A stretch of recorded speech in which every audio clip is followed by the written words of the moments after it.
Sanctus, Sanctus, Sanctus Dominus Deus Sabaoth. Bapak, Ibu, dan saudara-saudariku yang terkasih dalam Tuhan kita Yesus Kristus, salam sejahtera untuk kita semua. Berkat Allah yang Maha Kuasa senantiasa menyertai kita. Hari Minggu tanggal 15 Januari tahun 2023 adalah hari Minggu biasa kedua. Marilah kita mendengarkan dan merenungkan bacaan-bacaan kitab suci. Bacaan pertama dari kitab Yesaya bab 49 ayat 3 dilanjutkan dengan ayat 5 sampai 6. Ia berfirman kepadaku, "Engkau adalah hamba-Ku Israel, dan olehmu Aku akan menyatakan keagungan-Ku."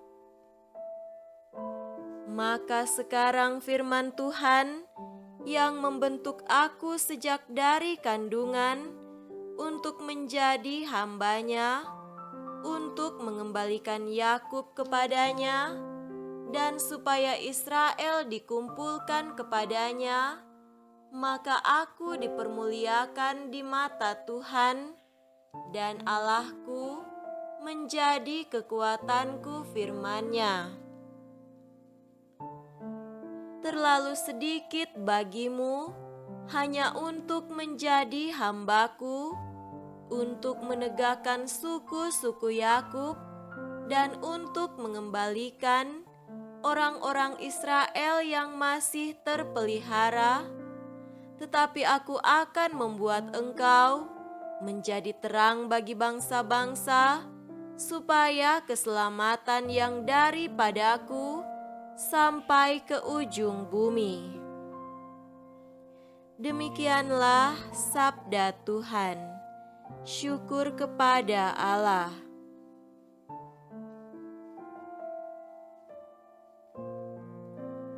Bacaan kedua dari surat pertama Rasul Paulus kepada jemaat di Korintus, bab 1 ayat 1 sampai 3. Dari Paulus yang oleh kehendak Allah dipanggil menjadi Rasul Kristus Yesus, dan dari Sostenes saudara kita, kepada jemaat Allah di Korintus, yaitu mereka yang dikuduskan dalam Kristus Yesus dan yang dipanggil menjadi orang-orang kudus, dengan semua orang di segala tempat yang berseru kepada nama Tuhan kita Yesus Kristus, yaitu Tuhan mereka dan Tuhan kita. Kasih karunia dan damai sejahtera dari Allah Bapa kita dan dari Tuhan Yesus Kristus menyertai kamu. Demikianlah sabda Tuhan. Syukur kepada Allah.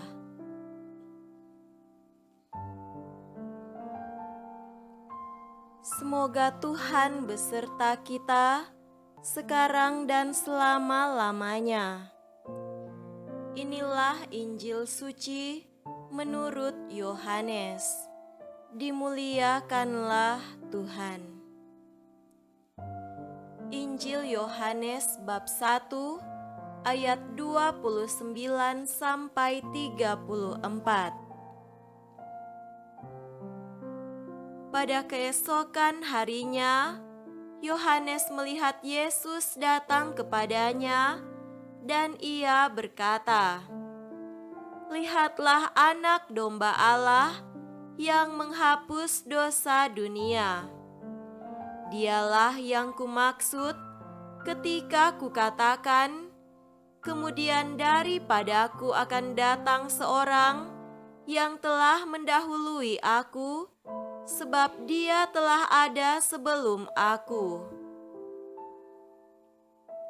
Dan aku sendiri pun mula-mula tidak mengenal dia, tetapi untuk itulah aku datang dan membaptis dengan air, supaya ia dinyatakan kepada Israel.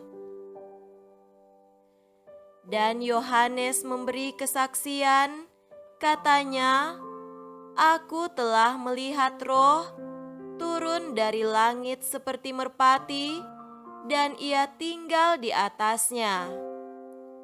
Dan aku pun tidak mengenalnya, tetapi Dia yang mengutus aku untuk membaptis dengan air telah berfirman kepadaku, 'Jikalau engkau melihat Roh itu turun ke atas seseorang dan tinggal di atasnya, dialah itu yang akan membaptis dengan Roh Kudus.'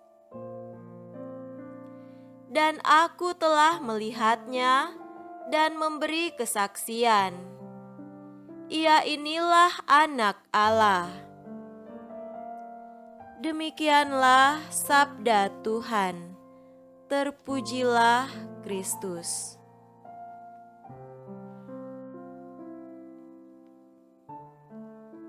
Saudara-saudariku yang terkasih dalam Tuhan kita Yesus Kristus, tema renungan kita pada hari ini adalah hamba Yahwe.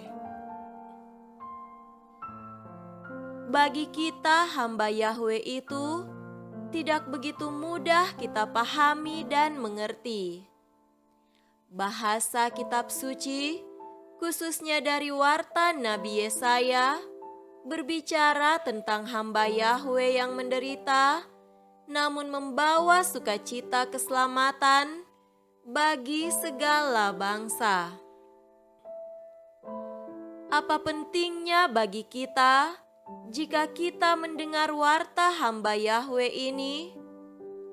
Konsepnya abstrak, sulit dipahami, tetapi sesungguhnya hamba Yahwe dimengerti sebagai pembawa keselamatan yang berasal daripada Allah.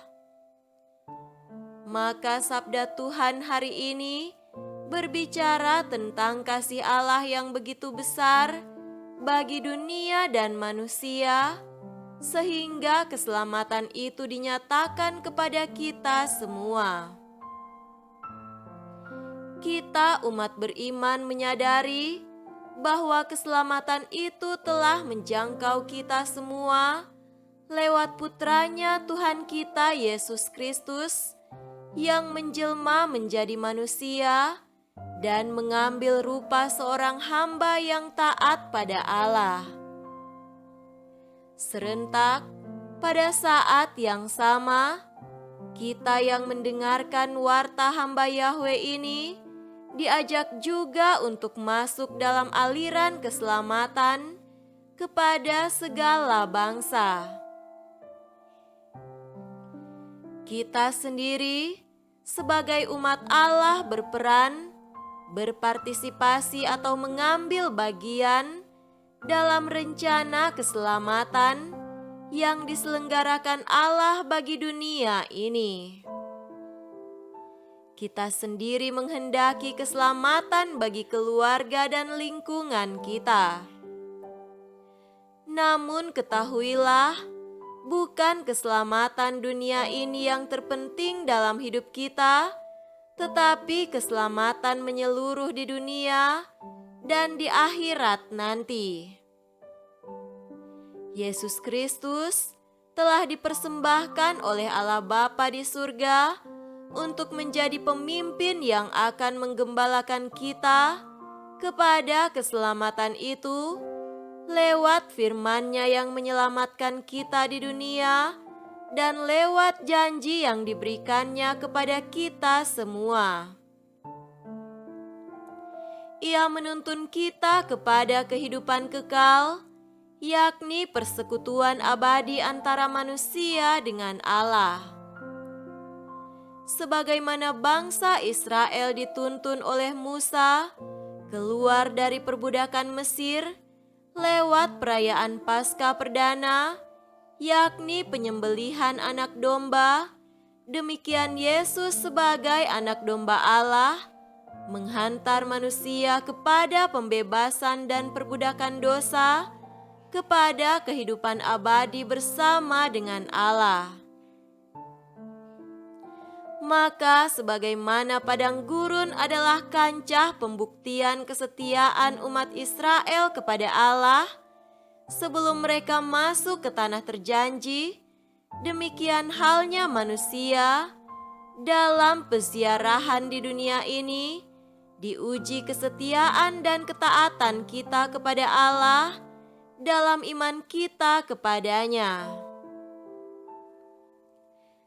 Saudara-saudariku terkasih, kalau bacaan Injil berbicara tentang seruan profetis Yohanes Pembaptis, yakni lihatlah anak domba Allah yang menghapus dosa dunia, ini adalah bukti nyata kasih Allah yang memulihkan manusia dari ketidaklayakan manusia karena dicemari dosa kepada suatu kesucian dan kemurnian diri agar mendapatkan kepantasan untuk bersatu dengan Allah. Demikian Yohanes Pembaptis adalah dia yang mempersiapkan orang Yahudi untuk bertobat. Dan itu ditandai dengan pembaptisan dengan air. Demikian Yesus akan membawa orang-orang yang telah bertobat kepada suatu kehidupan baru, yakni kehidupan dalam roh atau hidup yang dituntun oleh Roh Kudus. Itulah yang dimaksudkan Yohanes bahwa Yesus akan membaptis dengan Roh Kudus. Hamba Yahweh jelas merupakan utusan Allah untuk keselamatan. Yesus adalah pertama-tama hamba Yahweh yang dimaksudkan oleh Yesaya. Karena ia telah dipilih Allah untuk menjadi keselamatan untuk banyak bangsa.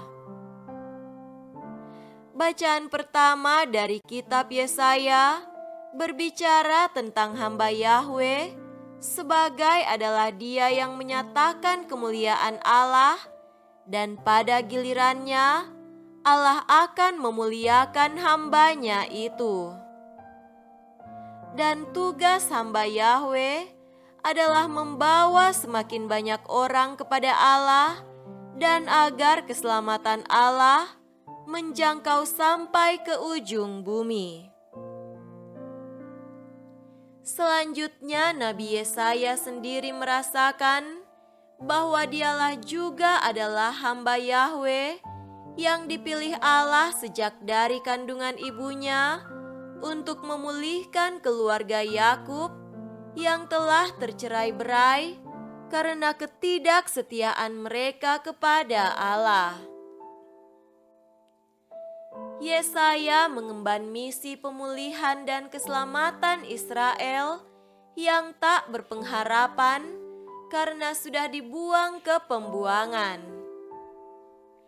Ia mengembalikan harapan mereka yang sudah sirna kepada suatu pemulihan hubungan baru dengan Allah. Selanjutnya bangsa Israel sendiri mengemban tugas hamba Yahweh karena mereka diutus untuk menyatakan kemuliaan Allah di muka bumi ini. Kehidupan bangsa pilihan Allah hendaknya memantulkan cahaya keselamatan yang berasal dari Tuhan Allahnya. Selaras dengan itu, Paulus juga tentu tergolong hamba Yahweh yang diutus Allah untuk menyatakan keselamatan kepada bangsa-bangsa kafir. Saudara-saudariku terkasih, Bacaan kedua menyingkapkan peran Paulus sebagai Rasul Kristus Yesus, pelanjut karya Yesus yang meneruskan kasih karunia Allah kepada umatnya. Dan akhirnya, kita semua orang Kristen diutus Allah untuk menjadi agen keselamatan. Dan jika kita mengalami kesulitan dan derita dalam tugas kita itu, ketahuilah kita berada dalam misi hamba Yahweh yang diutus untuk keselamatan, tak mengenal rintangan dan hambatan. Jadilah hamba Yahweh di tengah kehidupan kita ini sebagai orang-orang yang menyatakan kemuliaan Allah lewat hidupnya dan mengekspresikan keselamatan dalam karyanya. Semoga demikian. Amin.